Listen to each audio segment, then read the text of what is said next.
Assalamualaikum warahmatullahi wabarakatuh. Sebelumnya perkenalkan, saya Siti Fajriah dari Prodi S1 Keperawatan. Di video ini saya akan memaparkan sedikit materi dari awal pertemuan, yaitu mata kuliah kewarganegaraan. Materi yang pertama yaitu hakikat pendidikan kewarganegaraan dalam mengembangkan kemampuan utuh sarjana atau profesional. Hakikat pendidikan kewarganegaraan dalam mengembangkan kemampuan utuh sarjana atau profesional adalah proses pembelajaran sebagai upaya untuk mengembangkan aktivitas dan kreativitas yang menghasilkan pengalaman belajar. Pendidikan kewarganegaraan sangat penting untuk kelangsungan hidup negara di masa yang akan datang dan menciptakan karakter pribadi yang baik dan paham akan nilai-nilai Pancasila dan Bhinneka Tunggal Ika, serta sumber-sumber pendidikan kewarganegaraan dan konsepnya. Materi yang kedua yaitu esensi dan urgensi ketahanan nasional sebagai salah satu determinan pembangunan nasional dan karakter. Esensi suatu identitas nasional adalah budaya yang telah menjadi ciri khas dari bangsa tersebut. Suatu budaya dapat berproses menjadi ciri khas dimaksud tentunya harus memenuhi kriteria tertentu dan disepakati bersama oleh semua unsur masyarakat yang heterogen sifatnya. Identitas nasional sangat penting bagi bangsa Indonesia karena bangsa Indonesia dapat dibedakan dan sekaligus dikenal oleh bangsa lain. Identitas nasional bagi sebuah negara dan bangsa sangat penting bagi kelangsungan hidup negara bangsa tersebut karena dapat mempersatukan negara dan bangsa. Identitas nasional penting bagi kewibawaan negara dan bangsa Indonesia sebagai ciri khas bangsa. Materi yang ketiga yaitu esensi dan urgensi konstitusi dalam kehidupan berbangsa negara. Kerangka negara yang diorganisasikan melalui dan dengan hukum yang menetapkan lembaga-lembaga yang tetap atau permanen dan yang menetapkan fungsi-fungsi dan hak-hak dari lembaga permanen tersebut. Suatu kumpulan asas-asas mengenai kekuasaan pemerintah, hak-hak yang diperintah, dan hubungan antara keduanya atau pemerintah dan yang diperintah dalam konteks hak-hak asasi manusia. Konstitusi berfungsi untuk membatasi kekuasaan pemerintah sedemikian rupa sehingga penyelenggaraan kekuasaan tidak bersifat sewenang-wenang. Dengan demikian diharapkan hak-hak warga negara akan lebih terlindungi. Materi yang keempat yaitu sumber historis, sosiologis, dan politik tentang konstitusi dalam kehidupan berbangsa dan bernegara. Konstitusi merupakan hukum dasar atau hukum yang paling tertinggi dalam suatu negara. Di sini hukum menjadi panglima dari kehidupan bernegara. Negara yang dimaksud adalah negara hukum yang menjamin persamaan, kebebasan warga negara, dan pengakuan terhadap hak-hak asasi warga negara, serta menciptakan kehidupan yang berkeadilan bagi warga negaranya, dengan tujuan akhir menciptakan kesejahteraan dan kebahagiaan hidup warga negara. Jadi, konstitusi menggambarkan hubungan antara kekuasaan yang terdapat dengan nyata dalam suatu negara. Kekuasaan tersebut diantaranya raja, parlemen, kabinet, pressure group, partai politik, dan lain-lain. Itulah yang sesungguhnya disebut konstitusi. Dari yang kelima yaitu konsep dan urgensi harmoni kewajiban dan hak negara dan warga negara. Hak dan kewajiban merupakan suatu hal yang terikat satu sama lain, sehingga dalam praktik harus dijalankan dengan seimbang. Jika hak dan kewajiban tidak berjalan secara seimbang dalam praktik kehidupan, maka akan terjadi suatu ketimbangan yang akan menimbulkan gejolak masyarakat dalam pelaksanaan kehidupan individu, baik dalam kehidupan bermasyarakat, berbangsa, maupun bernegara. Selanjutnya, materi yang keenam yaitu sumber historis, sosiologis, politik tentang harmoni kewajiban dan hak warga negara. Sumber sosiologis. Ketika rezim Orde Baru berhasil dilengsarkan, pola konflik di Indonesia ternyata bukan hanya terjadi antara pendukung fanatik Orde Baru dengan pendukung reformasi, tetapi justru meluas menjadi konflik antar suku, antar umat beragama, kelas sosial, kampung, dan sebagainya. Secara historis, perjuangan menegakkan hak asasi manusia terjadi di dunia barat, yaitu Eropa. Adalah John Locke, seorang filsuf Inggris pada abad ke-17 yang pertama kali merumuskan adanya hak alamiah natural right yang melekat pada setiap diri manusia, yaitu hak atas hidup, hak kebebasan, dan hak milik. Materi yang ketujuh yaitu demokrasi Pancasila.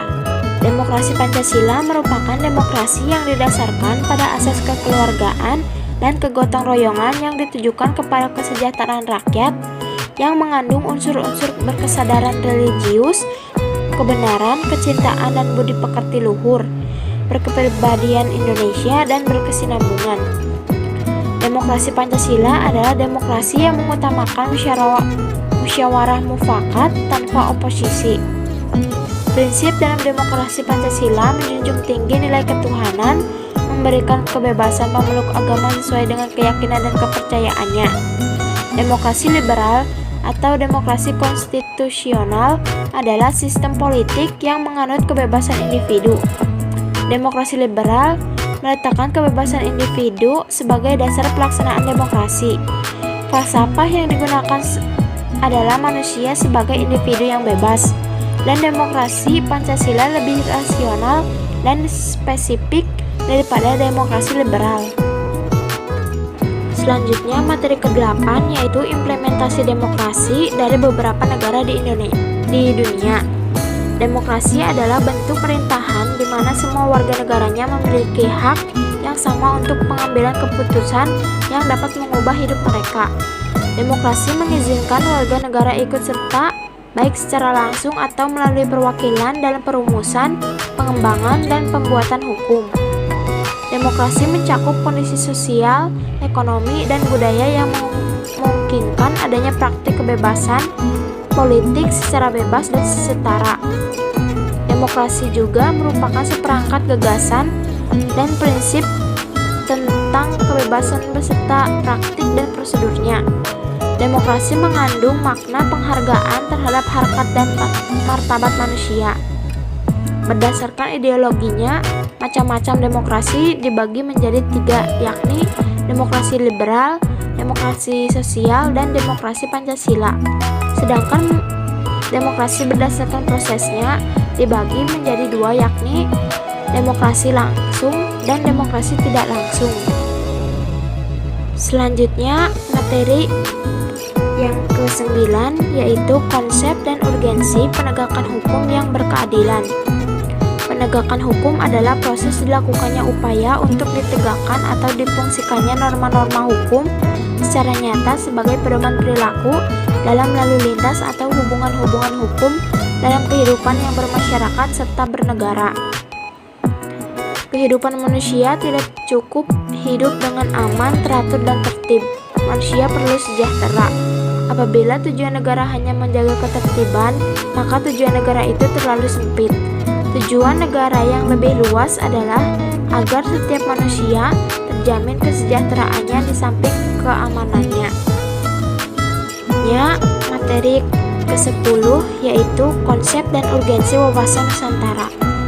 Wawasan Nusantara yang merupakan wawasan nasional yang bersumber pada Pancasila dan berdasarkan Undang-Undang Dasar 1945 adalah cara pandang dan sikap bangsa Indonesia mengenai diri dan lingkungannya dengan mengutamakan persatuan dan kesatuan bangsa serta kesatuan wilayah dalam menyelenggarakan kehidupan bermasyarakat, berbangsa, dan bernegara untuk mencapai tujuan nasional. Asas wawasan Nusantara merupakan kaidah atau ketentuan dasar yang wajib dipatuhi, dilakukan, serta dijaga oleh seluruh elemen masyarakat agar tercipta perdamaian serta keseimbangan di Indonesia. Selanjutnya, materi ke-11 yaitu konsep dan urgensi ketahanan nasional dan bela negara. Ketahanan nasional adalah kondisi dinamis bangsa Indonesia yang berisi keuletan dan ketangguhan dalam menghadapi dan mengatasi segala ancaman, gangguan, hambatan, dan tantangan baik yang datang dari luar maupun dari dalam negeri, langsung atau tidak langsung, yang dapat membahayakan integritas, identitas, serta kelangsungan hidup bangsa dan negara. Lemhanas mendefinisikan ketahanan nasional adalah keuletan dan daya tahan suatu bangsa yang mengandung kemampuan untuk mengembangkan kekuatan nasional dalam menghadapi segala ancaman, baik yang datang dari luar maupun yang datang dari dalam, yang langsung maupun tidak langsung membahayakan kelangsungan hidup bangsa dan negara. Selanjutnya, materi ke-12 yaitu urgensi dan tantangan ketahanan nasional dan bela negara. Hakikat ketahanan nasional adalah keuletan dan ketangguhan yang mengandung kemampuan mengembangkan kekuatan nasional untuk dapat menjamin kelangsungan hidup dan tujuan negara. Hakikat konsepsi ketahanan nasional Indonesia adalah pengaturan dan penyelenggaraan kesejahteraan dan keamanan secara seimbang, serasi, dan selaras dalam seluruh aspek kehidupan nasional. Konsepsi ketahanan nasional adalah konsepsi pengembangan kekuatan nasional melalui pengaturan dan penyelenggaraan kesejahteraan dan keamanan yang seimbang, serasi, dan selaras dalam seluruh aspek kehidupan secara utuh, menyeluruh, dan terpadu berlandaskan Pancasila, Undang-Undang Dasar 1945, dan wawasan Nusantara. Kemudian materi yang terakhir yaitu anti korupsi. Korupsi adalah penyelewengan atau penyalahgunaan uang negara, perusahaan, dan sebagainya untuk keuntungan pribadi atau orang lain.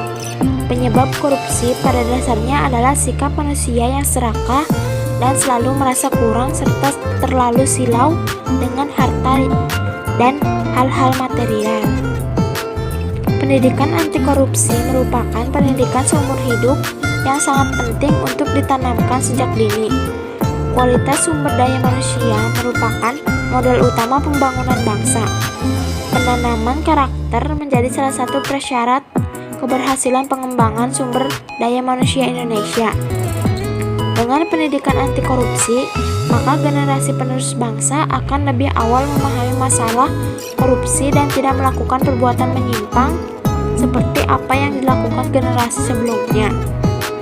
Pendidikan anti korupsi tidak hanya memberikan ilmu pengetahuan saja, tetapi juga merubah pola pikir serta tingkah laku siswa untuk menerapkan prinsip hidup yang lebih baik.